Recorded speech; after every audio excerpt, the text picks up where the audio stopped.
তো বস, আজকের এই ভিডিওতে আমরা ইন্ডিয়ান সিনেমার বেশ কিছু আপডেটস দেবো। তো চলো আজকের ভিডিও শুরু করা যাক। আজকের প্রথম যেটা আপডেট সেটা হচ্ছে সিকান্দারের ট্রেলার নিয়ে। আগামীকাল সিকান্দারের ট্রেলার আসছে, সেটার জন্য আমরা প্রত্যেকে ভীষণ এক্সাইটেড। ট্রেলারের যে ডিউরেশন জানা গেছে সেটা হচ্ছে 3 মিনিট 35 সেকেন্ডের এবং একটা স্টেটমেন্ট। এআর মুরুগদাস বলেছে যেরকম গজনীতে যে প্লট সেখানে সারপ্রাইজেস ছিল অডিয়েন্সের জন্য, সিকান্দারে তারা এখনও কিছু রিভিলই করেনি। সিকান্দারের মধ্যেও সেরকম ধরনের কিছু এলিমেন্টস রয়েছে, সেরকম ধরনের সারপ্রাইজেস রয়েছে। এবার যদি এটা যে লাভ ট্র্যাক সেটা রিলেটেড হয়, কারণ থিয়েট্রিক্যাল যে টিজারটা ছিল সেখানে কিন্তু সে নিজের ওয়াইফের জন্য এই লড়াইটা করছে এমন একটা মনোলগ ছিল। এবার দেখার যে সেখানে রশ্মিকার ক্যারেক্টারটাকে নিয়ে কী হতে পারে, সেই চরিত্রটাও কি মারা যাবে এবং সেটাই কি সবথেকে বড় ইমোশনাল কনফ্লিক্ট হবে দেখার সেটা। কারণ গজনীর ওই যে ইমোশনাল পয়েন্টটা সেটা তো আজও আমাদের হন্ট করে বেড়ায়। দেখার এখানে সেটা কীরকমভাবে আসে। পরবর্তী যেটা আপডেট সেটা ভূত বাংলা নিয়ে।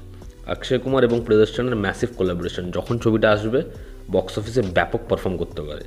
তো যেটা আপডেট সেটা হচ্ছে এই ছবিতে একটা স্পেশাল কেমিও রয়েছে যেখানে দেখা যাবে রামচরণকে। অলরেডি ছবির কাজ জোর কদমে হচ্ছে, তো ছবির ফ্লোরে গেছে রামচরণ এবং তার পোর্শনের কাজ চলছে। দেখার রামচরণকে কীরকমভাবে প্রেজেন্ট করে প্রিয়দর্শন এবং তার ক্যারেক্টারটা কতটা ফানি বোনসা ঠাসা থাকে।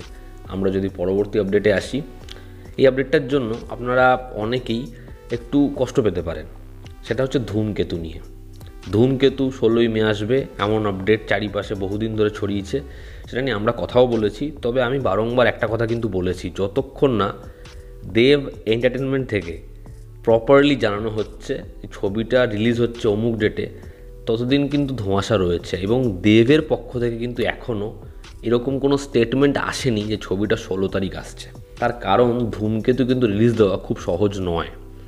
এবার ধূমকেতু ছবিটা বহুদিন ধরে আটকে ছিল। এবার 16ই মে একটা রিলিজ ডেট দেখে আমরা এক্সাইটেড হয়ে যাই যে ছবিটা ওই টাইমে আসছে। তবে এখনও দেবের পক্ষ থেকে কোনো কনফার্মেশন নেই। এবং ইনসাইডার যা রিপোর্ট, যা আপডেটস, সেটা হচ্ছে এই ছবিটা 16ই মে কি মে মাসে আসবে না এবং ছবিটা একটা লম্বা সময়ের জন্য পিছাতে পারে আবার। এবং যেহেতু দুর্গাপুজোয় রিলিজ দেবের লক, ক্রিসমাসে দেবের রিলিজ লক, তো একটা বড় ইভেন্টেই ছবি আসবে। তো মে মাসের পর বড় ইভেন্ট কখন আছে? আগস্ট মাস। প্রত্যেকবারের মতো এবার দুর্গাপুজো কিন্তু অক্টোবরের মিডে বা এন্ডে নয়, এবার দুর্গাপুজো হচ্ছে সেপ্টেম্বরের এন্ডে এবং অবশ্যই দশমী 2 তারিখ। তো দুর্গাপুজো হিসাব মতো সেপ্টেম্বর থেকে পড়ে যাচ্ছে এবং যদি সেপ্টেম্বর থেকে পড়ে তাহলে তো পঞ্চমীর দিন বা চতুর্থীর দিন সব সিনেমা রিলিজ হয়। তা সেপ্টেম্বরে হিসাব মতো সব পুজো রিলিজগুলো হবে। এবার যদি সেপ্টেম্বরে পুজো রিলিজ হয় তাহলে তার ঠিক 1 মাস আগে অর্থাৎ 15ই আগস্ট থেকে 31 আগস্টের মধ্যে আরও একটা একই হিরোর ছবি নিয়ে আসবে। অ্যান্টিসিপেশন কোথাও এটা কমে যাবে, সেটা কেউ চাইবে না, ফলে সেখানেও একটা বড় করে সমস্যা। এবার মে মাসে ছবিটা আসছে না। মে মাসেও অনেক বাংলা ছবি রয়েছে, তার মধ্যে ধূমকেতু নিয়ে আমরা সবাই খুব এক্সাইটেড ছিলাম। আপাতত মে মাস থেকে পিছিয়ে গেল ধূমকেতু। এবার দেখার কোন সময় ধূমকেতু রিলিজ হয়। তবে ধূমকেতু আবার পিছাতে চলেছে এমনটাই update. Akshay Kumar versus Arshad Warsi Jolly LLB 3, সেই ছবিটার রিলিজ ডেট রিভিল করা হয়েছে মেকার্সের পক্ষ থেকে, সেটা হচ্ছে 19শে সেপ্টেম্বর। জ্যাটের টিজার আসার কথা ছিল, সেটা পোস্টপোন হয়েছে। দেখার জ্যাটের পরবর্তী প্রোমো হয় কেমন। 24 তারিখ কেসারি চ্যাপ্টার 2, সেই ছবিটার টিজার আসবে। দেখার টিজারটা হয় কেমন। আপকামিং একটা বাংলা ছবির পোস্টার ড্রপ করা হয়েছে যেটার নাম হচ্ছে ব্রহ্ম অর্জুন এবং ছবিতে মুখ্য চরিত্রে অভিনয় করছে অনিন্দ এবং রোহন।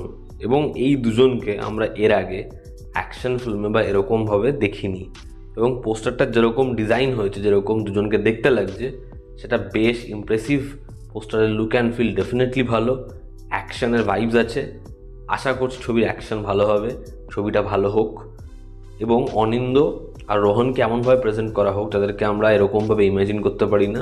আর এটা খুব সত্যি কথা, বাংলা ছবিতে নতুন হিরোদের দরকার, তাদের এস্টাবলিশ করা দরকার, যেটা এই ছবির দ্বারা করা হলে তো খুব ভালো হবে। এই পোস্টারটা বেশ ইমপ্রেসিভ। পরবর্তী যেটা আপডেট সেটা হচ্ছে রশ্মিকা এবং আয়ুষ্মানের ঠামা নিয়ে। এই ছবির প্লট লাইন দুটো টাইম লাইনের ওপর বেস থাকবে। একটা জায়গায় যেখানে হচ্ছে আয়ুষ্মান খুরানার যে ক্যারেক্টার, সে একজন ঐতিহাসিক এবং এই ছবির এই যে দিল্লির যে জায়গাটার এখানে গল্প বলা হবে, সেটারই বহু বছর আগেকার যে পিকচার, যখন নামকরণ এই জায়গার বিজয়নগর হয়নি সেই সময়কার গল্প, যেখান থেকেই প্রেমটা এবং গল্পটা শুরু হয় এবং বর্তমানে সেটা কোন পরিস্থিতিতে রয়েছে, কেউ বেঁচে নেই, কিন্তু সেই ভালোবাসাটা কীরকমভাবে এখনও চলছে এটাই দেখাবে এই ছবির গল্পে। এবার খুব ইন্টারেস্টিং বিষয় দেখার সেটা কীরকমভাবে গল্পে উঠে আসে, এবং যেহেতু ভ্যাম্পায়ার্স তো আমি চাই ছবির গল্পের মধ্যে অরিজিনালিটি থাকুক, ছবিটা ভালো হোক। তো এই হচ্ছে ছবির বেসিক লাইন। পরবর্তী যেটা আপডেট সেটা হচ্ছে ভিকি কৌশল, রণবীর কাপুর, আলিয়া ভাট তাদের ছবি সঞ্জয় লীলা ভানসালি পরিচালনা করছে লাভ অ্যান্ড ওয়ার নিয়ে। তো লাভ অ্যান্ড ওয়ারে ভিকি এবং রণবীর কাপুরের যে ক্যারেক্টার, সেখানে রণবীর কাপুরের ক্যারেক্টারের মধ্যে নেগেটিভ শেডস রয়েছে এবং ভিকির যে ক্যারেক্টারটা সেই চরিত্রটা খুব কুল অ্যান্ড কাম। এই দুটো চরিত্র এদের মধ্যে ইগো ক্ল্যাশ হবে একটা ক্যারেক্টার নিয়ে, সেটা হচ্ছে আলিয়া ভাটের ক্যারেক্টার নিয়ে। দুজনের চাওয়া একটি নারীকে এবং সেটা নিয়ে দুজনের মধ্যে ক্ল্যাশ। অলরেডি ছবির দুটো ক্যারেক্টারের ক্ল্যাশ ডায়ালগসের পোর্শন সেগুলোর কিছু শ্যুট হয়েছে এবং ইনসাইডার রিপোর্ট এমন সেগুলো এতই ব্যাপক হয়েছে, তিনজনের দারুণ পারফরমেন্স লোকে বড় পর্দা দেখতে পাবে। তো দেখার ছবির কাজ কবে কমপ্লিট হয় এবং এই ছবিটা যখন বক্স অফিসে আসে তখন ফলাফল কী হয়। ধামাল 4-এর শুটিং অলরেডি স্টার্ট হয়েছে। অজয় দেবগনের পরপর সিকুয়েল আসছে। এই ছবিটার বক্স অফিসে পারফরমেন্স দেখার কেমন হয়। পরবর্তী যেটা আপডেট L2 এনপুরান, এই ছবিটা 27 তারিখ রিলিজ। অ্যাডভান্স বুকিংয়ের রেকর্ড ব্রেকিং কালেকশন করছে, বুকমাই শোতে সব রেকর্ড ভেঙে দিয়েছে। দেখার এই ছবিটার ডে 1 নাম্বার কী হয়। এই ছবিটা মালায়ালাম ছবি হিসেবে বক্স অফিসের রেকর্ড ব্রেকিং ব্যবসা করবে এমনটাই মনে হচ্ছে। দেখার ছবিটার ফাইনাল নাম্বার হয় কেমন। তো এই ছিল আজকের লেটেস্ট আপডেটস। এতে তোমাদের কি অপিনিয়ন জানিও। জনতা আমাদের পাশে আছে। আবার দেখা হচ্ছে। Take care.